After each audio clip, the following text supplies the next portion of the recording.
Hello दोस्तों, आज हम बात करते हैं कि बफर सॉल्यूशन और स्टैंडर्ड सॉल्यूशन में अंतर क्या होता है।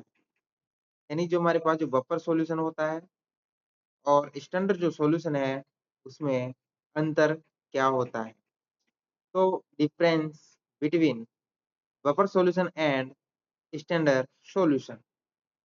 बफर सॉल्यूशन और स्टैंडर्ड सॉल्यूशन दोनों के बीच में क्या अंतर है, उसकी आज हम बात करते हैं।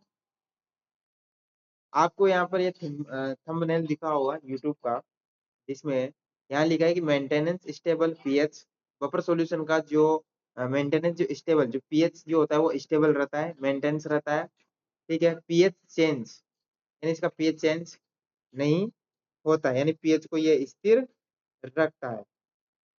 और यहाँ पर स्टैंडर्ड सॉल्यूशन है नाउ कंसंट्रेशन, यानी कि इसकी कंसंट्रेशन हमें ज्ञात होती है कि कितने नॉर्मलिटी का है कितने का नहीं है।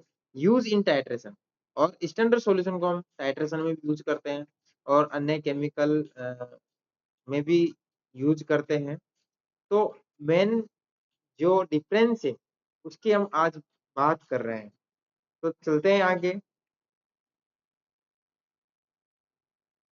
इसकी अगले पेज में चलते हैं और यहाँ लिखा हुआ है कि difference between buffer solution and standard solution, यानी कि buffer solution and standard solution में क्या डिफरेंस है, उसकी हम बात करते हैं।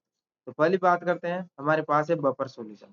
ठीक है, तो बफर सॉल्यूशन की अगर हम बात करें, बफर सॉल्यूशन तो हमारे पास है तो मेंटेनेंस कंसेंट पीएच, यानी कि जो पीएच को स्थिर बनाने का काम करता है।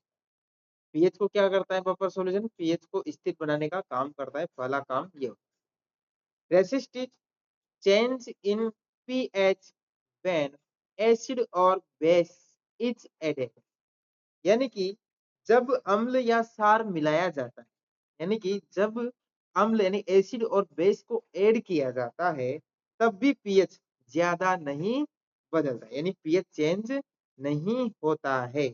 यानी कि पीएच जब व्हेन यानी जब, यानी कि हम एसिड और बेस दोनों को अगर ऐड किया जाए, तब भी हमारा पीएच चेंज में ज्यादा बदलाव नहीं आता है। वो होता है बफर सॉल्यूशन।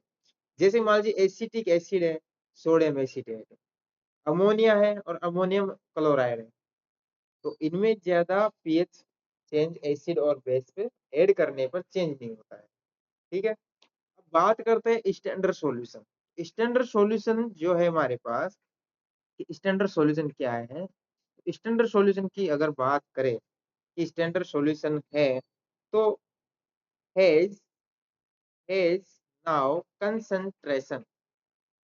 ठीक है, यानी कि इसकी जो कंसंट्रेशन ज्ञात होती है हम कि कितने नॉर्मलिटी का सॉल्यूशन बना है, स्टैंडर्ड सॉल्यूशन कितने नॉर्मलिटी का बना हुआ है, तो उसकी क्या है कंसंट्रेशन ज्ञात होती है।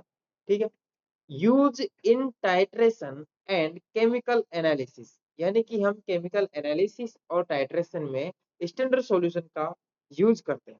जैसे मान लीजिए 1 नॉर्मल का HCl है हमारे पास, 1 नॉर्मल का NOH है हमारे पास, मान लीजिए 0.01 नॉर्मल का हमारे पास मान लीजिए SO4 है, मान लीजिए 0.025 का हमारे पास मान लीजिए सोडियम थायोसल्फेट है।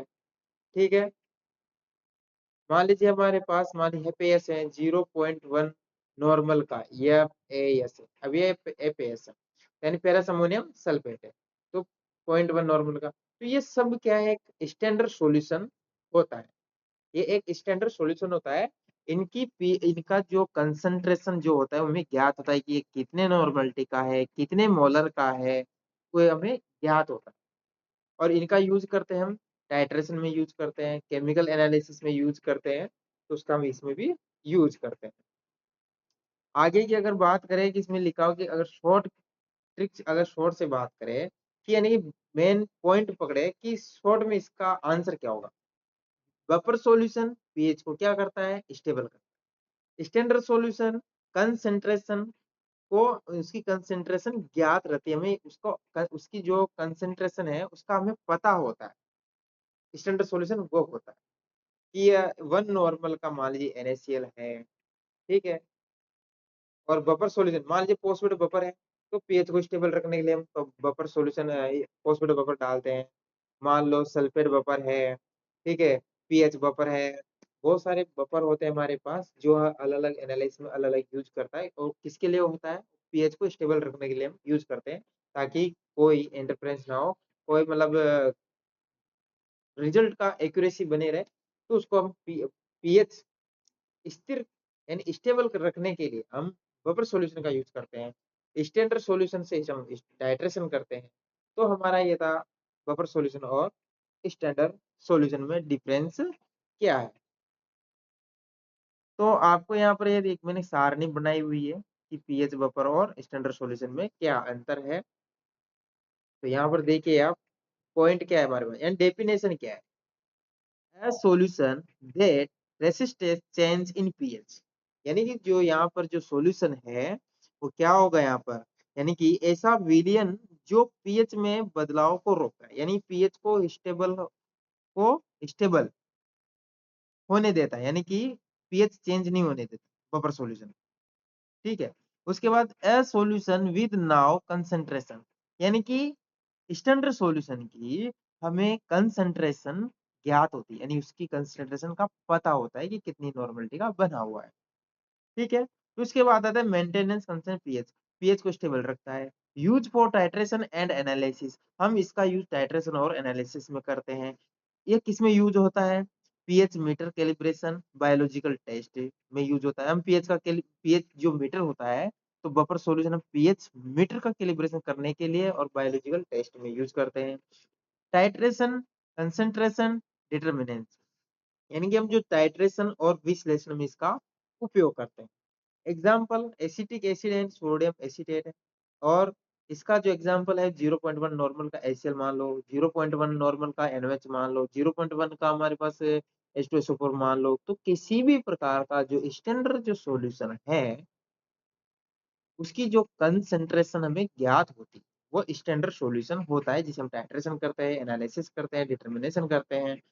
उसके बाद है पीएच स्टेबिलिटी, तो पीएच रिमेन स्टेबल, यानी कि बफर सॉल्यूशन की पीएच क्या होती है, स्थिर रहती है, यानी स्टेबल रहती है। और स्टैंडर्ड सॉल्यूशन में क्या होता है, पीएच स्टेबिलिटी नॉट नेसेसरी, यानी कि इसमें पीएच स्थिर की आवश्यकता नहीं होती है, यानी पीएच स्थिर होना आवश्यक नहीं है, pH stability not necessary. Preparation, preparation में इसमें क्या आएगा, वीक एसिड, यानी कि कमजोर अम्ल और उसका लवण, या फिर वीक बेस या सा, यानी कमजोर सार या उसका लवण, ये होता है buffer solution. Standard solution prepared by accurate waiting, इनमें क्या होता है कि यह एक्यूरेट वेट से तैयार किया जाता है स्टैंडर्ड सॉल्यूशन। तो हम आज हमने बात की कि बफर सॉल्यूशन और स्टैंडर्ड सॉल्यूशन में अंतर क्या होता है, तो आज हमने इसकी बात की है। तो ऐसे वीडियो देखने के लिए हमारे चैनल को सब्सक्राइब जरूर करें, लाइक एंड शेयर जरूर करें, और हमारे चैनल में एनवायरमेंटल साइंस यानी कि एनवायरमेंटल साइंस से संबंधित कोई भी जानकारी देखनी हो तो यहाँ पर आप देख सकते हो। यहाँ पर लेबोरेटरी से संबंधित सभी जानकारी दी जाएगी। धन्यवाद।